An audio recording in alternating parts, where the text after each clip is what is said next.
To set up the timers and the temperature etc. on the EvoHeat pump, best thing to do is firstly set the time. So the way you do that is by holding down the clock, or pressing it, sorry, and the clock then starts to flash. So you press it again and the hours start to flash. So you use your arrow keys down here to change it to whatever hour it is, and then you can go press again, and then you got your minutes, so then you can press the button. So I've got the time at 12:08, so that's setting the time.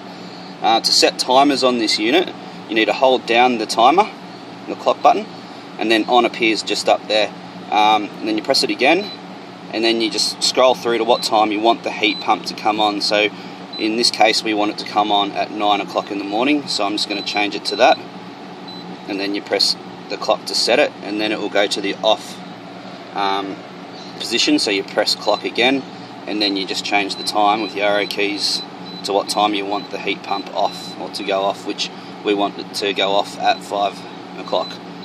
The unit will turn on and off during the day if it hits a set temperature or then drops below.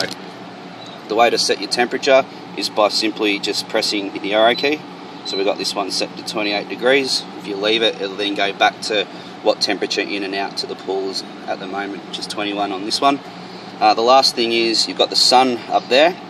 If it's ever on an automatic or a snowflake, you don't want it there, you always want it on the sun. And that's basically how to set up that. The next thing is you need to set up your timers on the pump, which I'll go do now.